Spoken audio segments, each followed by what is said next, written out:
Halo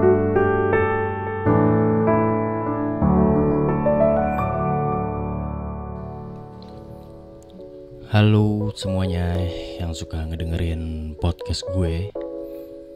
Jadi kali ini gue mau bercerita tentang istri yang berkarir. Jadi kemarin itu gue dengar obrolan nih tentang seorang ibu yang bekerja di kantor. Setuju apa enggak sih lo? Nah, gue yakin nih ini pasti akan jadi kontroversi nih di kalangan suami istri. Tapi gue juga mau jelasin kenapa gue support ibu-ibu yang berkarir di kantor. Ya sekarang apalagi lagi pandemi gini ya, WFH ya, ada WFA, ada WFO, WFA, work from everywhere. Nah ini dari sudut pandang gue ya, sebagai seorang suami yang istrinya itu berkarir. Jadi no offense lo ya. Alasan pertama yaitu ngebantuin suami. Kenapa ngebantuin suami? Ya jelas lah, karena penghasilan itu akan masuk dari dua sumber. Double gardan istilahnya kalau bahasa Belandanya. Gue yakin kok kalau rezeki yang didapat bila istri gak kerja pasti masuknya lewat suami. Gue yakin itu. Tapi gue juga percaya kalau rezeki datangnya bila kita berusaha dan berdoa. Nah, salah satu usahanya, ikhtiarnya dengan membiarkan istri tetap berkarir. Mau di kantor kek, mau di rumah juga kek, WFH atau online. Toh fasilitas yang didapat juga jadinya double gitu. Fasilitas kesehatan, bonus, car loan, home loan, banyak lah gitu ya. Jadi gue ngebiarin istri gue untuk tetap kerja. Lalu yang kedua itu harapan mertua. Mertua lo itu kan yang notabene-nya bapak atau ibu istri lo itu pasti pengen anaknya sukses. Orang tua mana yang gak pengen anaknya sukses gitu kan. Ya mereka menyekolahkan anaknya sampai setinggi-tingginya dengan harapan anaknya bisa lebih sukses dan lebih berhasil dibanding mereka. Siapa sih orang tua yang gak pengen anaknya itu sukses?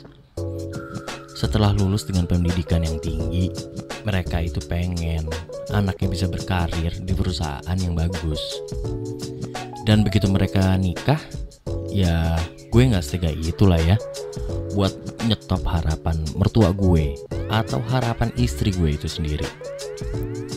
Jadi silahkan aja lanjutin karir yang udah dijalanin sebelum nikah sama gue. Gue gak biarin gitu dia menggapai cita-citanya. Ngebiarin juga untuk orang tuanya yang pengen anaknya itu sesuai dengan harapan dia. Yang ketiga itu kehilangan momen sama anak. Cuy, momen sama anak pasti ada aja yang kelewat deh sama kita deh.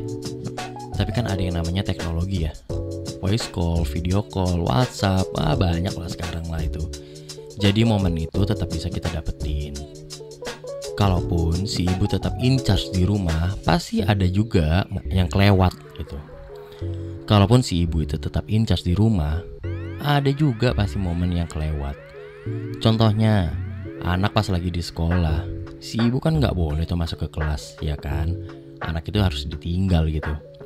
Karena di sekolah anak gue tuh begitu. Nah, momen si anak belajar itu juga akan kelewat sama si ibu. Nah, itu gimana dong? Jadi, coba deh ciptain momen sama anak itu sendiri. Contohnya istri gue yang ngajarin anak gue belajar pianika. Momen dia untuk nanya, paham, istri gue yang ciptain sendiri. Jadi, dia gak akan kehilangan momen tumbuh kembangnya sama anak gue. Setuju gak menurut lo?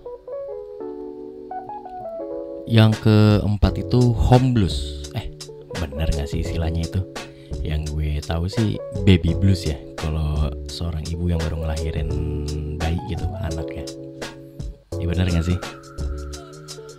Ada saatnya seorang ibu itu pasti pengen me time, ketemulah dia sama teman-temannya, bersosial dan ngejalanin rutinitas dia yang lain. Gue sadar pekerjaan sebagai ibu rumah tangga itu berat banget. Ngurus anak seharian tuh capeknya tuh, wah bukan main deh. Statement ini agak ekstrim nih ya, tapi terkadang gue ngalamin juga. Jadi no offense lagi ya. Terkadang gue capek ngelihat tingkah anak gue yang lagi susah diatur. Dan itu wajar sih ya. Dan saat itu juga gue gak pengen ngelihat anak gue. Bukannya gue benci sama anak gue, cuman ketika lagi susah diatur, ya aduh capek tau gak. Gue pengennya sih gak pengen lihat gitu. Dalam hati gue mikirnya, mending gue di kantor aja kali ya kalau kayak gini. Itu wajar gak sih? Gue gak tahu juga deh ya. Coba deh buat yang offense pernyataan gue ini, lo tanya sama di hati kecil lo itu, pernah gak sih lo ngerasain kayak gitu? Alasan yang kelima, konflik suami istri itu pasti akan jadi sedikit. Oke, gue jelasin ya. Dengan kesibukan si istri dan si suami di kantor akan meredam konflik rumah tangga. Karena apa? Karena pikiran si istri itu gak melulu tentang masalah rumah tangga. Contoh, film yang lagi viral itu ya, Layangan Putus. Si istrinya mungkin gak terlalu sibuk gitu ya, jadi dia masih aja di rumah. Jadi yang ada apa? Dia curiga terus sama si Mas Aris itu. Mas Aris pulang kantornya telat, sering lihat-lihat handphone sambil senyum-senyum. Si Mas Aris meeting melulu, bawaannya curiga terus kan. Tapi kalau misalkan si istri itu pun juga banyak kesibukan, ya mungkin udah capek untuk ngurusin hal-hal yang seperti itu ya. Terus kalau misalkan konflik suami istri ini sedikit, siapa yang seneng? Si anak dan si suami juga yang seneng. Si anak jadi jarang nih ditegur, jadi jarang kan dimarahin. Si suami pun juga seneng karena gak dicerewetin terus. Mas Haris juga seneng. Oh oke gitu. Ini notabene-nya bukan Mas Haris yang selingkuh gitu ya. Alasan gue yang keenam kenapa ngebiarin istri gue tetap berkarir itu quality time. Si ibu yang bekerja di kantor otomatis waktunya akan lebih banyak di luar. Bisa 8-12 jam lah lebih banyak di luar dibanding di rumah. Nah, dengan sedikitnya waktu yang ada dengan anak pasti akan jadi berharga banget.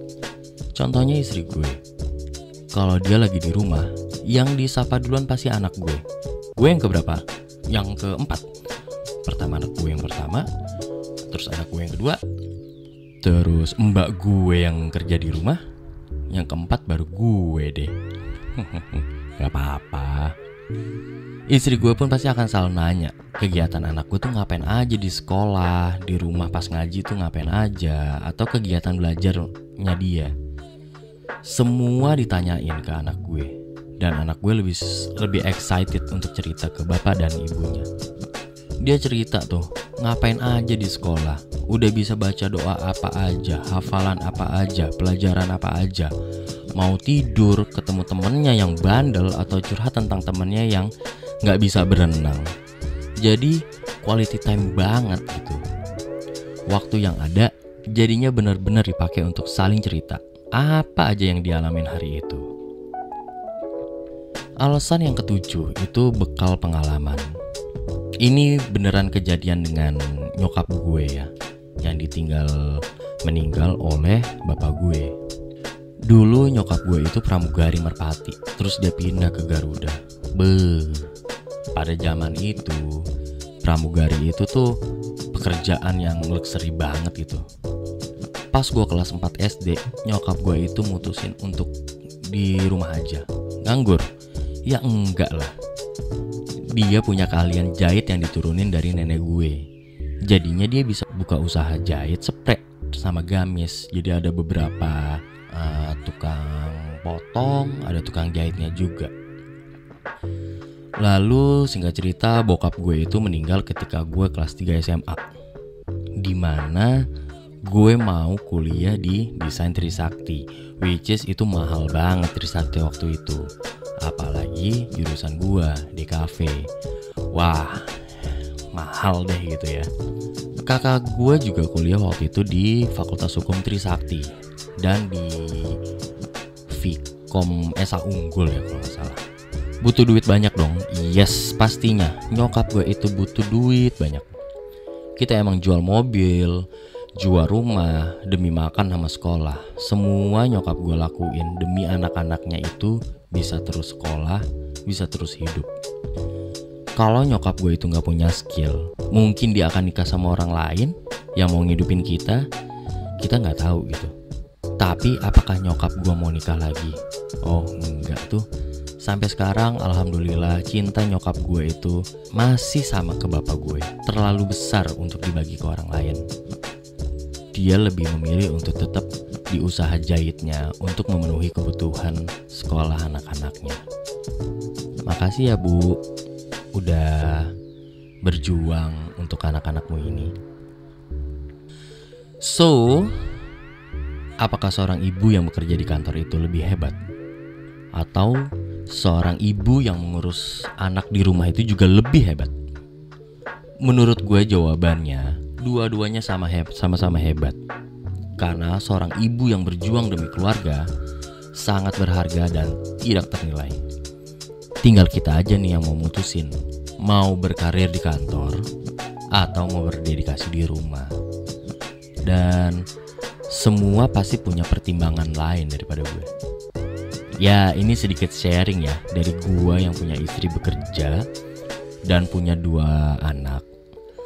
Mau didengerin boleh, mau direcehin juga ya silakan. Gue yakin ini pasti banyak pro dan kontranya. Tapi ini dari sudut pandang gue ya. Bisa aja bener, bisa juga salah.